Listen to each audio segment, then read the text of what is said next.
Hello friend.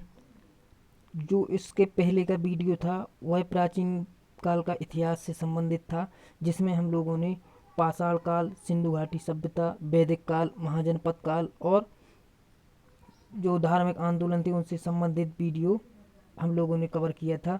आज जो प्राचीन काल का इतिहास के बाद जो इतिहास को चार भागों में विभाजित किया गया है: प्राचीन काल का इतिहास, मध्यकालीन इतिहास और आधुनिक काल का इतिहास और स्वतंत्रता के बाद का इतिहास।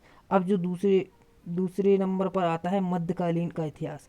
तो पहला है प्राचीन काल का इतिहास, जो हम लोगों ने कल की वीडियो में देखा था। आज मध्यकालीन इतिहास से संबंधित कुछ जानकारी प्राप्त करेंगे। मध्यकालीन इतिहास जैसे सल्तनत काल। मध्यकालीन इतिहास में सल्तनत काल सबसे पहले आता है, जिसमें दास वंश, खिलजी वंश, तुगलक वंश और सैयद वंश और लोधी वंश का शासनकाल सल्तनत काल के नाम से जाना जाता है। अब सल्तनत काल के बाद मुगल काल आता है। मुगल काल बाबर द्वारा, सॉरी यहाँ पे बाबर है, बाबर द्वारा भारत पर मुगल साम्राज्य की स्थापना की जाती है और धीरे धीरे उसके वंशज मुगल साम्राज्य को आगे बढ़ाते हैं या मुगल वंश को आगे बढ़ाते हैं। बाबर द्वारा मुगल वंश की स्थापना की जाती है। बाबर के बाद उसका पुत्र हुमायूं बैठता है शासन पर। हुमायूं के बाद अकबर बैठते हैं। अकबर के बाद जहांगीर के बाद शाहजहां के बाद औरंगजेब।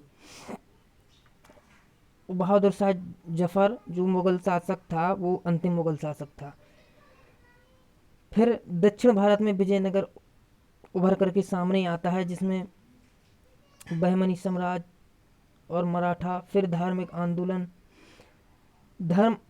आंदोलन को समाज सुधार के रूप में जाना जाता है, जिसमें कबीर, गुरु नानक, इसके संबंध में जानकारी मिलती है। हम देखते हैं कि मुगल वंश का कैसे पतन हो रहा था और यहीं से विदेशी आगमन की शुरुआत हो रही थी। यहीं से आधुनिक भारत काल शुरू होता है।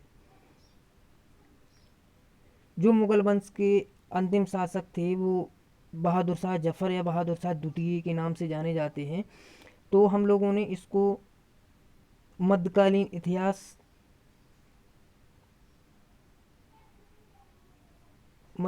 इतिहास है जो वो दूसरे नंबर का है। जो पहला है प्राचीन काल का इतिहास, दूसरा है मध्यकालीन इतिहास। अब आधुनिक काल का इतिहास और स्वतंत्रता के बाद का इतिहास है। इसके बाद प्राचीन काल के जो पाषाण काल, सिंधु घाटी सभ्यता आदि आदि करके वीडियो बनाएंगे। Thanks for watching.